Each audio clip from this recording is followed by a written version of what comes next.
Hi, I'm Clay. Please vote for Clay's Law, Autism Early Intervention. 1 out of 150 children are being diagnosed autistic. It was like our world came crumbling down. When Daddy came home from work, you could get right in his face and there was nothing. And I will feel tremendous guilt for the rest of my life for not being able to pay for this. Autism is not something that you die young of. Most individuals with autism lead a full life, and we'll be paying for these individuals well into their adult years if we don't treat this problem early.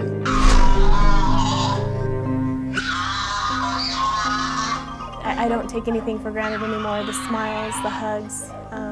I feel like I'm a mom doting on a baby sometimes because I know where he was and how far he's come.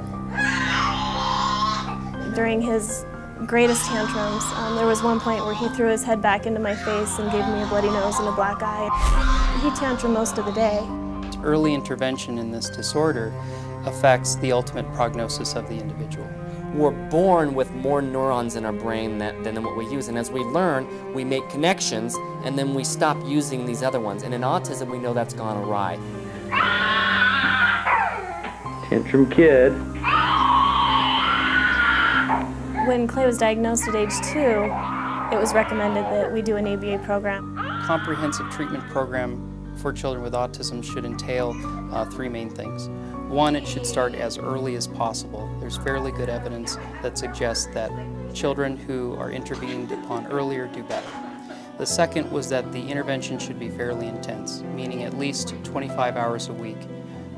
And the third is that it should have a strong family component. Families should be actively involved. He started at age 2, and then by age 4.5, we had completed programs and he went into kindergarten unassisted. And at age 4, we had him reevaluated to see where he should be, and that's when his diagnosis was completely removed.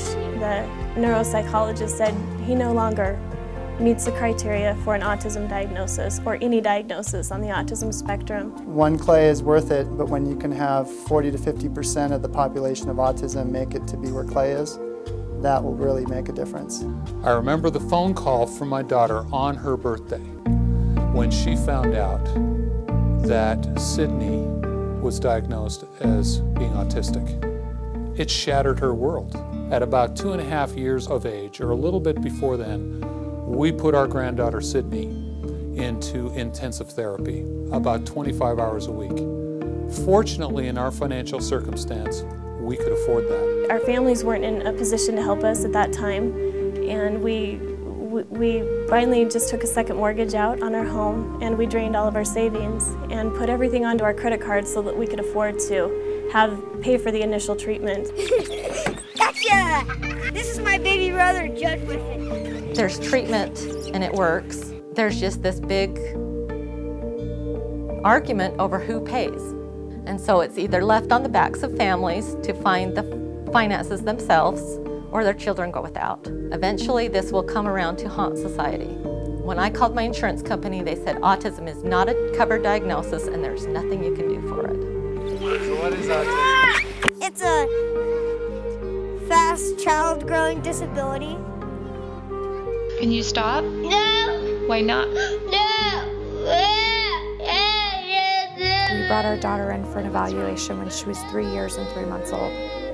And it was clear to the psychologist within the first 10 to 15 minutes that she had autism. Unfortunately, these programs are not funded by insurance companies or by school systems here in Utah, and it is an out-of-pocket expense for the families. So a lot of families, after the initial contact, we don't hear from them because of the expense that they realize that they will be incurring. He didn't hear from me again because I couldn't afford it.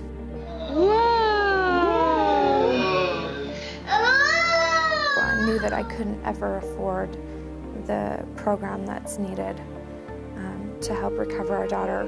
And while I have seen improvements in our daughter, I know now that she's 4.5 that she may never be like Clay.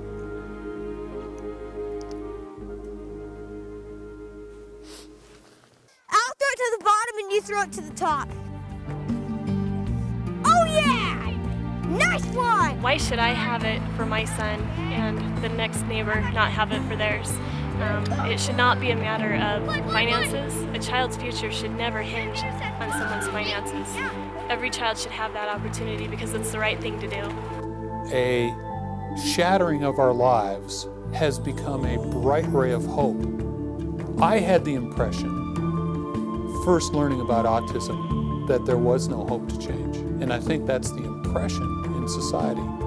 But this is largely, I would call it, curable. I've seen it firsthand that our kids can recover and they can live a normal, functional life. But the toll, financial toll that's taking on these parents is tremendous. After working with dozens of adults and adolescents who were autistic for life, to see Clay as a vibrant, joyful child who has a tremendous future, that is the kind of thing every child with autism deserves, and we need to do everything we can to ensure that they achieve it. And don't forget to vote for Clay's Law.